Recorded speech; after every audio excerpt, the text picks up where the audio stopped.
जियो news की इस खुसूसी budget नशरियात में आपको एक बार फिर खुशामदीद। अब से कुछ देर पहले आपने हम खबरें देखी।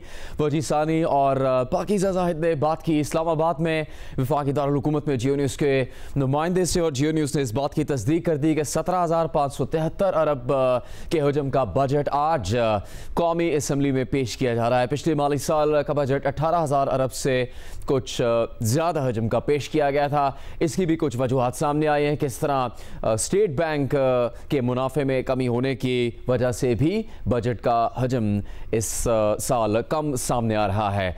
अब तक के इक्तिसादी सर्वे से आने वाली मालूमात और फिर आज का जो बजट पेश किया जा रहा है उससे क्या तवक्कुआत हैं और क्या तजवीज़ हुकूमत के पास आई, जिस पर क्या अमल दरामद होता नज़र आएगा या नहीं। इसके लिए हम सीनियर तज्जियाकारों से, मुआशी माहिरीन से, सनतकारों से, चेंबर ऑफ कॉमर्स के नुमाइंदों से बात करेंगे। और हमारे साथ इस नशियात में इस वक्त शामिल हो रहे हैं मोहम्मद सुहेल, सीनियर मुआशी तज्जियाकार हैं, स्टॉक के मामलात के माहिर हैं, एक तवील तजर्बा रखते हैं। इसके साथ साथ मोहम्मद अयूब साहब, सदर Quetta chamber of commerce industry, हमारे साथ इस नशियात में शामिल हो रहे हैं। और शाहिद अली हबीब साहब, CEO है आरिफ हबीब लिमिटेड, हमारे साथ इस नशियात में शामिल हो चुके हैं।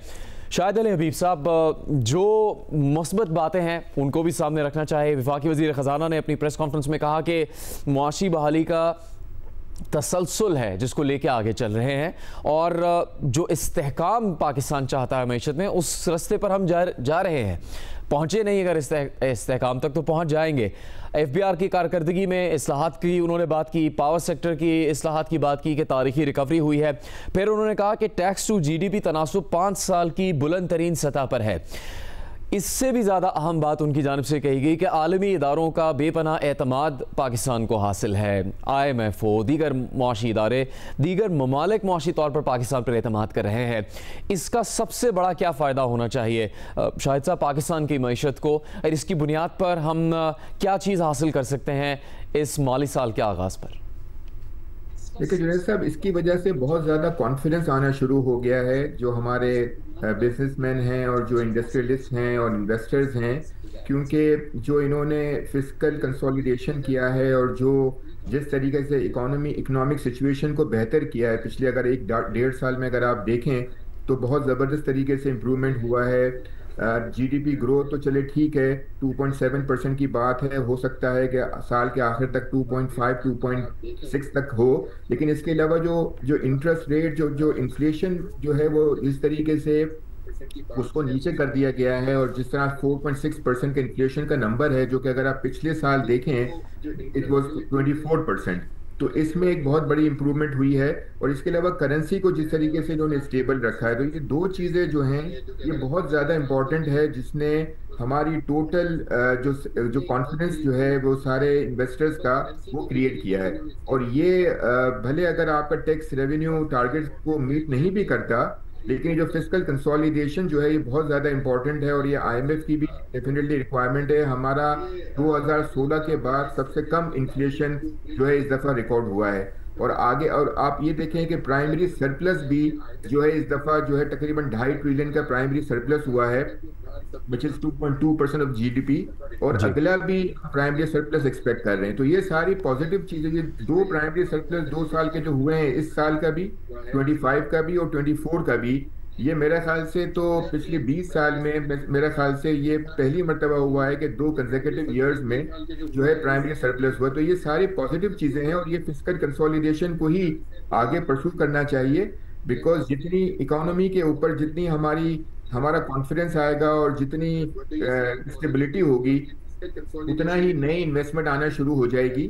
और इंशाल्लाह जो हमारे लोकल इन्वेस्टर्स हैं, लोकल इंडस्ट्रियलिस्ट हैं और लोकल बिजनेसमैन हैं, वो दोबारा से री इन्वेस्ट करेंगे और इसको आगे लेके जाएंगे। तो मेरे ख्याल से सबसे पहली चीज़ तो ये। और दूसरी बात ये कि बजट में हमें अब लगता है कि रिटेलर्स और होलसेलर्स के ऊपर भी टैक्स लगाया जाएगा, जो कि 18% ऑफ द GDP है, लेकिन वो सिर्फ 1% दे रहे हैं, इससे भी कम दे रहे हैं, 0.5% दे रहे हैं। तो उसको जो है उनको भी लगाना चाहिए। और वो इंडिकेशन हो गई है, जो कल अगर आपने फाइनेंस मिनिस्टर की ब्रीफिंग भी और इसके अलावा बाकी जो सोर्सेज हैं उससे लग रहा है कि इसके ऊपर भी टैक्स लगेगा, जो कि बहुत ही ज़्यादा पॉजिटिव होगा।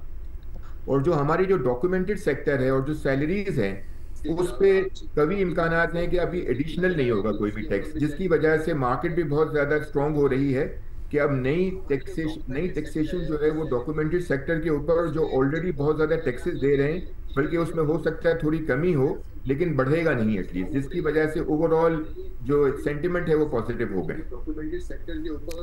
बेहतरीन। सुहेल साहब, जब हम मुआशी तौर पर एतमाद की बात करते हैं और अगर कोई सनतकार ख़ुद भी इसकी तस्दीक कर रहे हों तो उसका फौरी तौर पर क्या असर आना चाहिए? अब जब कहते हैं कि रवा माली साल मईशत की अबूरी शरह नमू 2.68% रही, हदफ 3.6% था।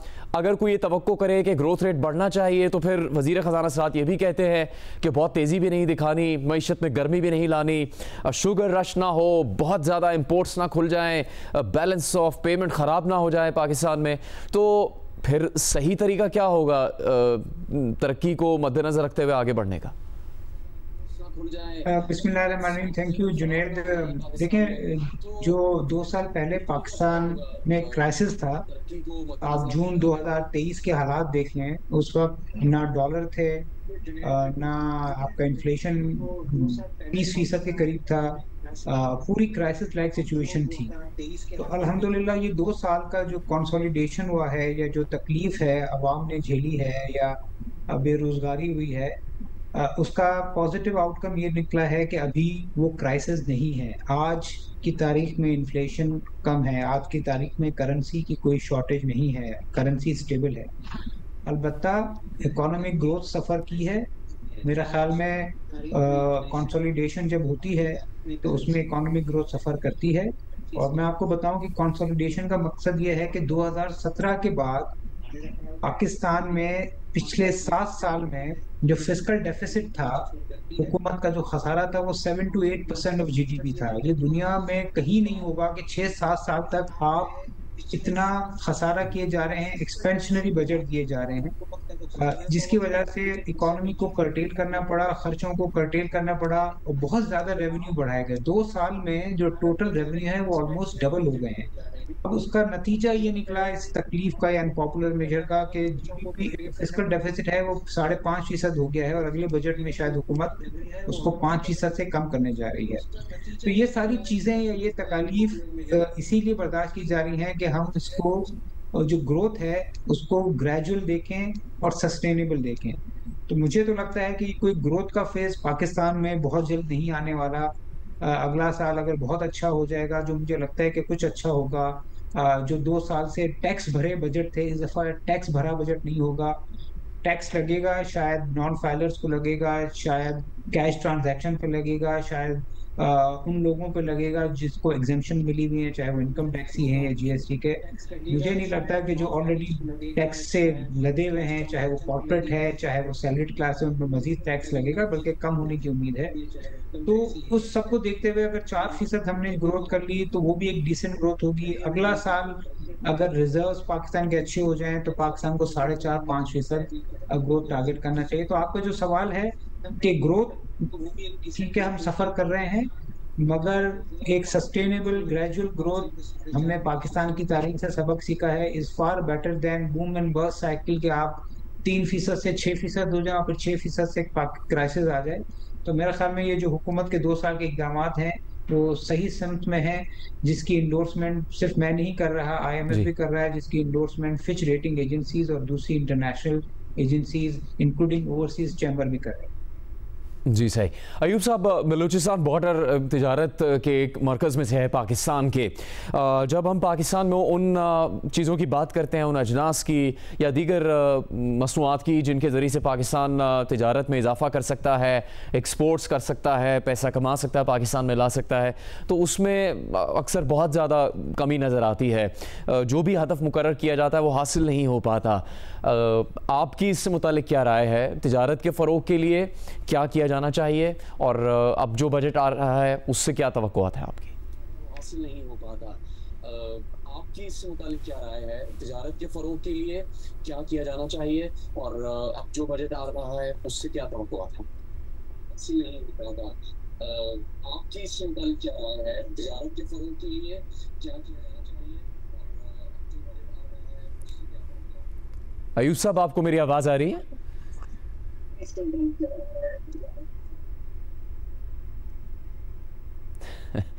अयूब साहब गालिबन शायद जहां मौजूद हैं वहां भी जियो न्यूज़ ही देख रहे हैं और हमारी आवाज़ हमारे से भी सुन रहे हैं और फिर टीवी से भी सुन रहे हैं। शायद हबीब साहब, जो करेंसी की गुफ्तगू है कि पाकिस्तान का रुपया मुस्तहकम रहे, उसमें भी राय मुनक़सिम है। कुछ माहिरीन कहते हैं आज़ाद छोड़ देना चाहिए, क्या डॉलर का रेट हो, क्या दीगर करेंसीज़ का रेट हो, जबकि कुछ माहिरीन ये कहते हैं कि इस पर पाकिस्तान को कोई ना कोई असर रसूख अपना रखना होगा। ये मौक़िफ़ आपकी नज़र में कितना दुरुस्त है कि अगर डॉलर की कीमत बढ़ती चली जाएगी तो पाकिस्तान के लिए तिजारत बढ़ेगी, एक्सपोर्ट्स बढ़ेगी? जितने कम अरसे में पाकिस्तान का रुपया डिवैल्यू हुआ, 2018 में 120 रुपये का डॉलर अब 280 रुपये का और 300 रुपये तक भी गया। एक्सपोर्ट्स तो 35 अरब डॉलर से ऊपर नहीं जा सकी। जुनैद भाई, आपकी बात बिल्कुल सही है कि जाहिर है अगर हम ये सवाल हमेशा पूछा जाता है कि क्या होना चाहिए, लेकिन मेरा ख्याल से जो हमें डॉलर जो है वो ज़रा इस तरीके से रखना चाहिए कि दोनों तरफ काम हो। इंपोर्ट भी, जो रॉ मटेरियल्स की इंपोर्ट है वो भी हर्ट ना हो, और लग्जरियस इंपोर्ट्स को कम से कम ज़रा दिया जाए, ताकि ये है कि इंडस्ट्रियलाइजेशन भी होना शुरू हो और प्रोडक्टिविटी होना शुरू हो। लेकिन अगर हम बहुत ज़्यादा खुला छोड़ देंगे तो होगा ये कि इससे इंपोर्ट तो हमारा बहुत बढ़ जाएगा। इंपोर्ट के लिए अगर हम छोड़ देंगे बहुत ज़्यादा तो हमारा टैक्स रेवेन्यू तो बढ़ जाएगा, लेकिन इसका नुकसान ये हो जाएगा कि ओवरऑल डॉलराइजेशन की तरफ हम लोग चले जाएंगे और हम फिस्कल कंसोलिडेशन की तरफ नहीं जाएंगे। हमारा इन्फ्लेशन जो है वो काबू में नहीं रहेगा, बिकॉज डीवैल्यूएशन की वजह से जो है वो इन्फ्लेशन बहुत ज़्यादा हर्ट करेगा। फिर इसकी वजह से इंटरेस्ट रेट्स हमारे बढ़ जाएंगे और इसकी वजह से ओवरऑल कॉस्ट ऑफ डूइंग बढ़ जाएगी।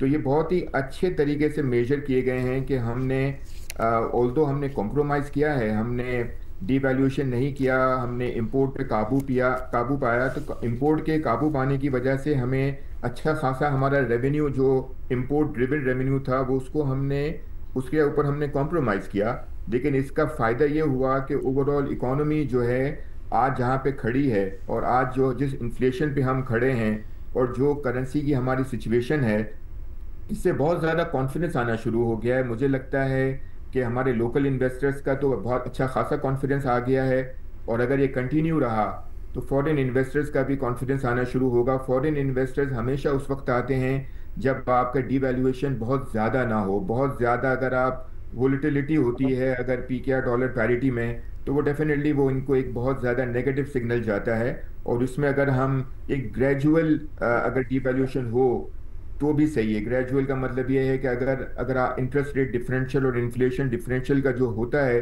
अगर 4-5% की अगर डिवैल्यूएशन साल की हो और बड़ी ग्रेजुअल तरीके से हो, तो वो इसमें डॉलराइजेशन भी नहीं होती, कोई डॉलर की बाइंग भी नहीं करता, और जो स्पॉट रेट और जो इंटर बैंक रेट है वो नैरो ही रहे, जो हमारी रिक्वायरमेंट भी है, आईएमएफ की रिक्वायरमेंट भी है। तो इससे ये रहता है कि आप बहुत ज़्यादा जो है स्पेकुलेटिव एलिमेंट नहीं होता। तो मेरे ख्याल से तो जिस तरीके से स्टेट बैंक ने और जिस तरीके से गवर्नमेंट ने मेजर्स किए हैं वो बिल्कुल प्रूडेंट मेजर्स हैं, और उसको कंटिन्यू करना चाहिए। और इसी तरीके से हमें स्लोली एंड ग्रेजुअली इंपोर्ट को खोलना है, क्योंकि ग्रोथ का ताल्लुक भी इंपोर्ट से होता है। अगर इंपोर्ट थोड़ी सी खुलेगी, रॉ मटेरियल थोड़े से आएंगे, तो इसी से जो है आपकी ग्रोथ भी पिकअप होगी। तो अभी हमारे पास अल्लाह का शुक्र है कि स्टेट बैंक ने बहुत सारा रिजर्व जो है अक्यूमुलेट भी किया है, बहुत सारा डॉलर जो है वो बाइंग भी करी है, जिसकी वजह से रिजर्व भी बिल्ड हुआ है, और ये बहुत ही अच्छी अप्रोच रही है। हमारा रुपी डॉलर पैरिटी नीचे भी हो सकता था, हम 280 के बजाय 260 पे पहुंच सकते थे, लेकिन स्टेट बैंक ने चूंकि बाइंग करी और बड़ा प्रूडेंटली बाइंग करी और अच्छे तरीके से की, और ये ज़रूरत भी थी, तो उसकी तरफ से हमारी स्ट्रेंथनिंग ऑफ रिजर्व हमारा हो गया, और ये इससे हमारी इकोनॉमी को बहुत फ़ायदा हुआ। जी, अब सुहेल साहब, जो सरमायाकारी की शाहिद साहब बात कर रहे हैं, वो किस हद तक इस वक्त हमारे लिए मईशत में साजगार माहौल है कि बैरूनी सरमायाकारी भी पाकिस्तान में आए, और जिस तरह शाहिद साहब ने कहा कि मकामी जो सरमायाकार हैं वो भी इस वक्त पुरएतमाद हैं कि पाकिस्तान की मईशत में पैसा खर्च कर सकते हैं और आगे आने वाले साल बेहतरी के साल हैं, उसमें हम किस हद तक आगे आ गए हैं, कितनी बेहतर पोजीशन है हमारी?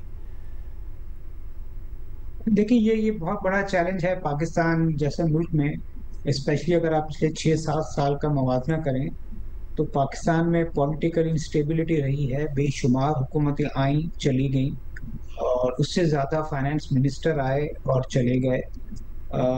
तो एक कॉन्फिडेंस तो पाकिस्तान में शटर हुआ है पॉलिटिकली भी। और दूसरा जो इशू रहा है वो इकोनॉमिक इंस्टेबिलिटी है, जिसमें सबसे बड़ा फैक्टर दो ही हैं, करेंसी और इन्फ्लेशन और इंटरेस्ट रेट। और जिस तरह मैंने आपको पहले बताया कि हमारा क्राइसिस जीडीपी ग्रोथ का क्राइसिस नहीं था, हमारा क्राइसिस करेंसी का और इन्फ्लेशन का था। तो अल्हम्दुलिल्लाह वो काफ़ी हद तक कर्टेल हो गया है पिछले 2 साल की सख्त पॉलिसीज की वजह से। तो कॉन्फिडेंस ग्रेजुअली बहाल हो रहा है, मगर अभी भी फुल कॉन्फिडेंस बहाल होने में मुझे लगता है वक्त लगेगा, जिसके लिए हमें पॉलिटिकल स्टेबिलिटी या कंटिन्यूटी की ज़रूरत है। ये हुकूमत को अभी तकरीबन 1-1.5 साल हुआ है, अगर इसमें कंटिन्यूटी रहती है तो कॉन्फिडेंस मज़ीद बेहतर होगा।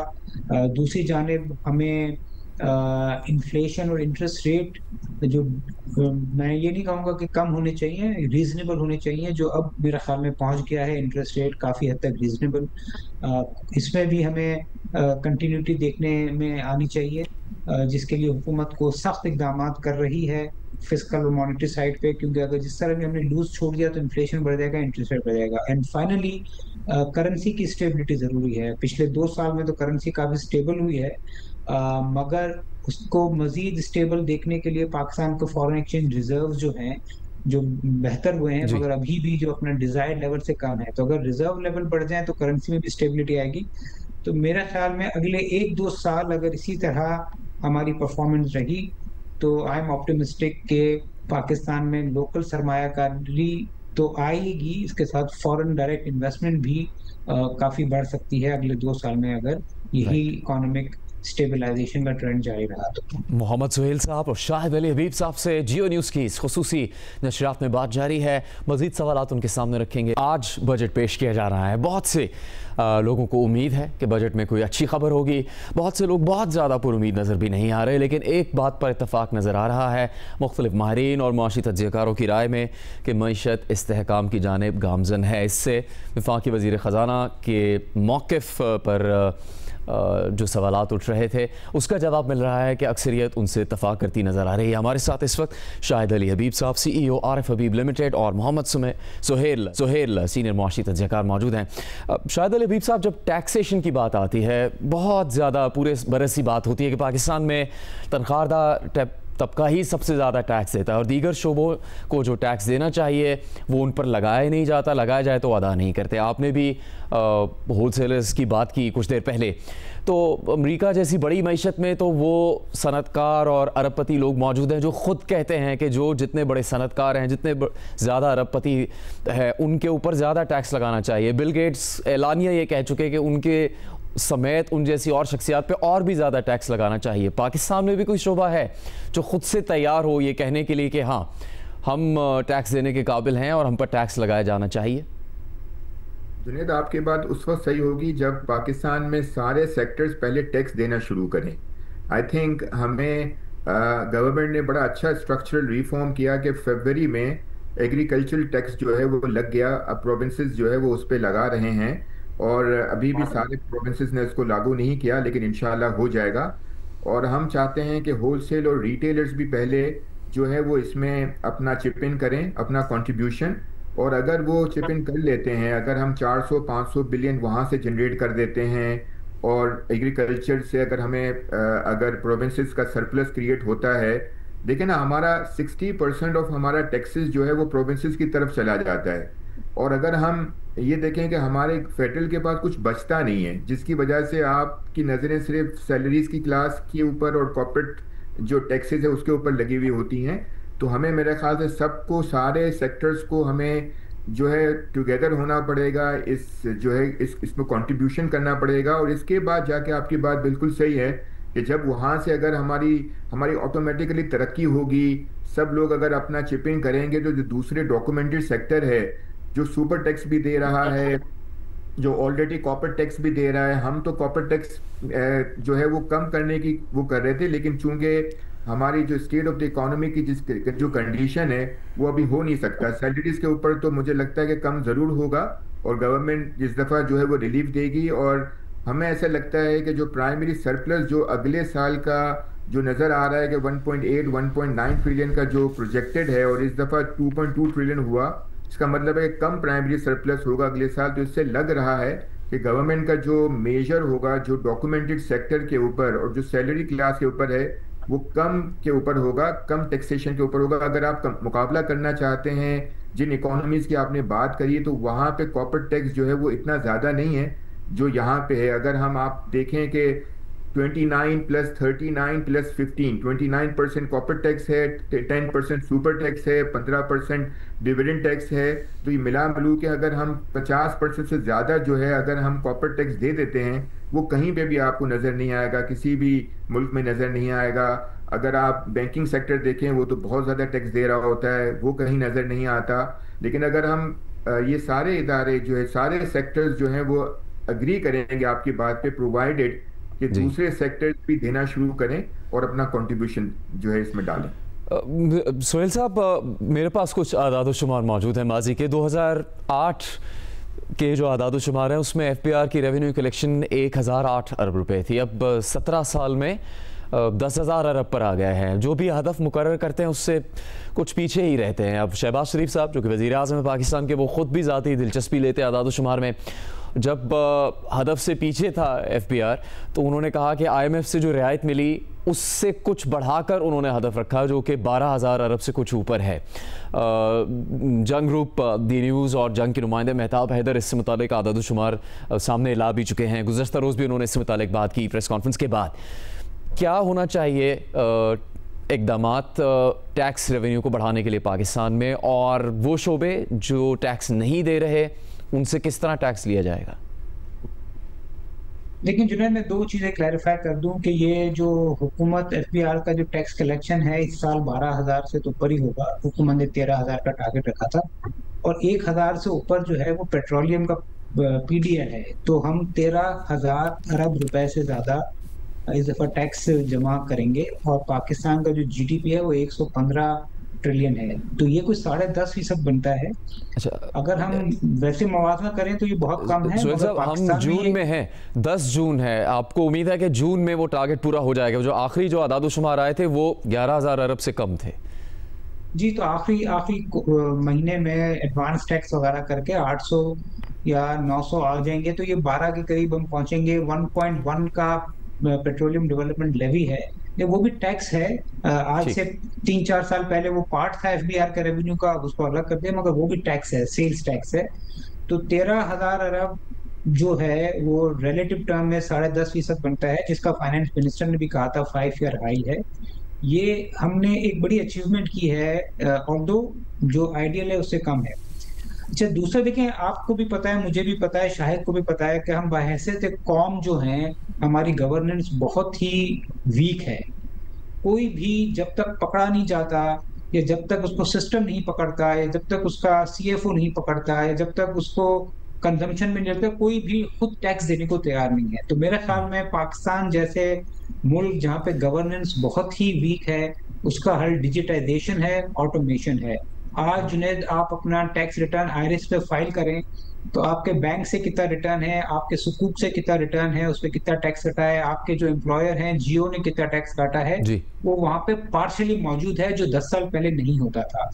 और अगर आपने टैक्स रिटर्न फाइल किया, उसमें 2 लाख की टैक्स डिमांड है, अगर जब तक आपने वो 2 लाख रुपए डिपॉजिट नहीं कराया बैंक में और वो अपलोड नहीं किए तो आप टैक्स फाइलर नहीं बनते, और अगर आप नॉन फाइलर होते हैं तो आप पिनलाइज होते हैं। तो मेरा ख्याल में हुकूमत को हर रेवेन्यू के सोर्स को आयरिस सिस्टम में लाने की जरूरत है। ये स्टेप इजी है, ये हो जाएगा, पार्शियली तो हो चुका है। दूसरा स्टेप की ये जरूरत है कि आज हम बहुत सारे एक्सपेंडिचर करते हैं, वो कंसोलिडेट नहीं होता रिटर्न में। तो अगर आज हुकूमत कैश को डिस्करेज करे, कैश की पेमेंट 5-10 हज़ार से ज्यादा, चाहे वो बिजली का बिल हो, चाहे वो ट्रैवलिंग हो, चाहे वो होटल का बिल हो, उससे ज्यादा नहीं करे, तो हर चीज डिजिटाइज हो जाएगी और फिर रिटर्न में एक्सपेंसेस भी आने चाहिए। अब ये वाला फेज नहीं हुआ कि एक बंदा है वो डिक्लेयर करता है कि मैंने साल में 10 लाख रुपए कमाए और उसके क्रेडिट कार्ड की और उसके बच्चों की ट्यूशन की और उसकी यूटिलिटी की स्पेंडिंग बनती है 40 लाख। तो फिर जाके वो सिस्टम जो है वो टैक्स रिटर्न उसको फाइल ही नहीं करने देना चाहिए। जब तक आप ये जस्टिफाई नहीं करेंगे कि 10 लाख रुपए कमा के आप 30 लाख का खर्चा कैसे कर रहे हैं, तो ये सिस्टम ही हमें गवर्नेंस सिखाएगा। जी सर। एफबीआर का नोटिस अगर आ गया किसी एग्रीकल्चरिस्ट को या किसी होलसेल वाले को या इम्तियाज सुपर स्टोर को, वो नोटिस को तकरीबन वो 5-6 साल तो वो ट्राइब्यूनल में, हाई कोर्ट में, लोअर कोर्ट में, सुप्रीम कोर्ट में खींचता रहता है। और जब तक वो 5-6 साल होते हैं, हुकूमत भी तब्दील हो जाती है, एफबीआर का कमिश्नर भी तब्दील हो जाता है। तो मेरा ख्याल है कि जो टेक्नोलॉजी है, जो डिजिटाइजेशन है और जो ऑटोमेशन है, वही पाकिस्तान की टैक्स एफिशिएंसी को, टैक्स कलेक्शन को बढ़ा सकती है। अब हम जितना सेल्स टैक्स और इनकम टैक्स जो दे रहे हैं ऑफिशियल सेक्टर में, एक्सेप्ट फॉर फ्यू एरियाज जहाँ पे एग्जम्पशन है, मेरे ख्याल में अब टैक्स बढ़ाने की गुंजाइश नहीं रही। और हुकूमत और आईएमएफ दोनों मुझे लगता है ये रियलाइज कर रहे हैं कि the way forward is digitisation. Mohammad Sohail साहब और शाहिद अली हबीब साहब से बात हो रही थी। ये खुसूसी नशरियात जियो न्यूज़ पर जारी रहेगी।